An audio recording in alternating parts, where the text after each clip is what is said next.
Hello, everybody. Meteorologist Hutch Johnson joining you on this Thursday. Fog and rain, mixed precipitation for some in your forecast. The latest begins right now. My friends at Robert Gibbons Sons want you to know that you can install a Bryant mini split system. These are great if you have a cool spot in your home or office, and it's ductless as well. So it's energy efficient, it's also quiet, powerful, and can bring year-round comfort. And you can receive up to a $2,000 tax rebate as well. Call Robert Gibbons Sons today to get more information. For now, let's take a look at what we have going on with regards to our fog tonight. We still have a chance of that across the area. We do have a dense fog advisory posted across most of Minnesota and parts of northeast South Dakota as well. Travel south on the I-29 corridor. You're going to run through it. What you're looking at here is a visibility. It's under 5 miles in many places, but as temperatures slowly fall later this evening, that fog could be quite dense. Good visibility out to the west as we take a quick peek at what's going on with our visible satellite imagery there as far as the clouds are concerned. What you're looking at out to the west is crystal clear skies. We have no snow on the ground out across South Dakota. Look in North Dakota, though, still some snow.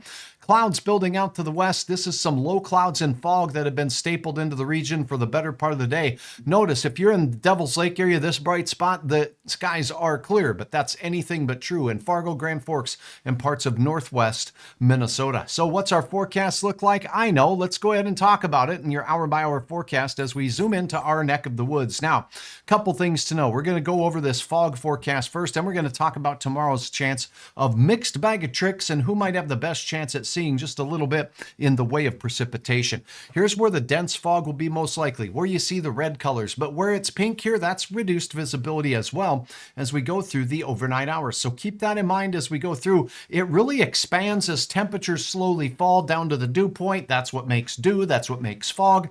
Once again, dew can freeze on your surfaces out there, making things slippery. So keep that in mind. And we can get some mist and drizzle, or drizzle and mist, embedded within that fog. That lingers into the morning hours tomorrow across our region. We may even see a fair amount of reduced visibility across portions of northwest and central North Dakota as well as Minnesota. So keep that in mind. Now, let's look at this hour-by-hour forecast as we carry the forecast through to tomorrow in the afternoon. What we're going to notice is we'll have a chance to see some precipitation developing here across the area. Look in northeast Montana. We'll see some rain showers push in. Here's an area of low pressure. There's another one up in parts of Saskatchewan. Now, as we go through the day, south winds continue. We'll have rain showers in parts of eastern Minnesota. By the time we get to the morning hours, we're going to have mixed bag of tricks in places like, well, Center, Bismarck, Mandan, all the way up through Max and in toward the Minot zone.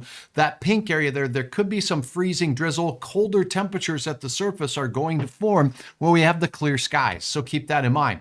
That batch of precipitation, according to this model, will lurch its way up into that Brandon, Manitoba area, while it will rain as we go into the midday hour on Friday. So fog, the main problem here in the eastern third of the state and in western Minnesota, passing showers of rain developing out in the eastern reaches of Minnesota throughout the day.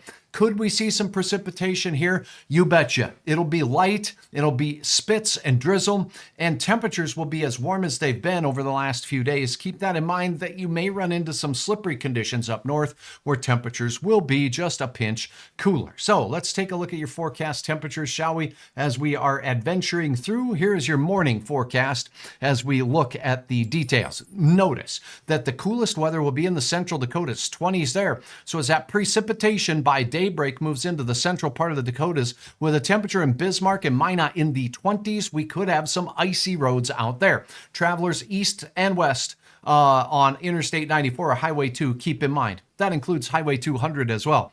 You could run into some slippery conditions. In the valley, we're going to have steady to slowly rising temperatures.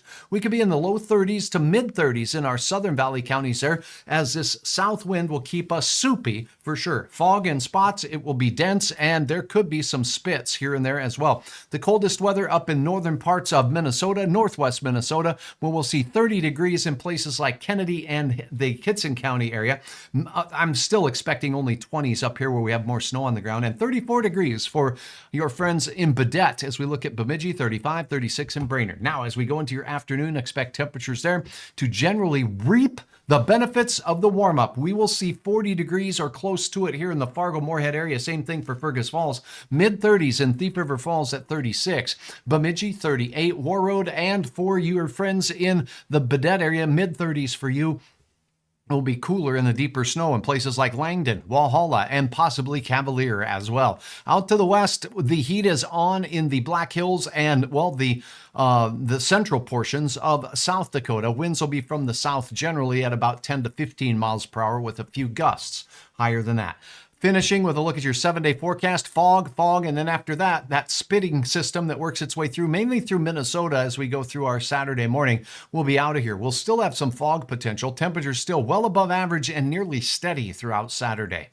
Then we start a cooling trend as we go and close out the weekend. Monday, we're at steady in and around 20 degrees throughout the entirety of the day. We stick in that same ballpark right into your, well, look at that, New Year's Eve. And as we turn the calendar ahead to 2025, that is hard to say. It looks like the temperatures will take a little bit of a nosedive out there as well. Say, if you get a chance tonight, I'd love for you to swing over to hutchesweather.com and check out tonight's weather kit. I cannot wait, or I'm excited to announce that Xander Wilkie from Meadowlark Elementary School helped old Hutch with the weather, and what a very, very great job Xander did. You can see the latest, and I'll give you a little dry run of what you saw with regards to Xander here. Nice. I might be looking forward to getting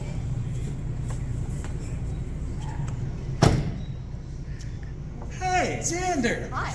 I'm Hutch Johnson. Hi, Hutch. Would you be interested in helping me do the weather? Absolutely. Well, let's go. All right. Yep, he was excited to help me out, and he did a marvelous job. And you could really support Xander by checking him out here on Facebook or heading over to hutchesweather.com. If you're on Facebook, drop a comment as well. Love to have those. Those kids, man, they're brave, and they do such a wonderful job. Again, you can head over to hutchesweather.com. Remember it first thing in the morning when you're heading out and want to check those road conditions, and that goes for tonight as well. And please click the follow button on Facebook. I am so proud to announce that well, we're now at 58,000 on our way to 60,000. Would you click the follow button for me? It really does help me out. I'll be back with updates right here. You're watching Hutch's Weather.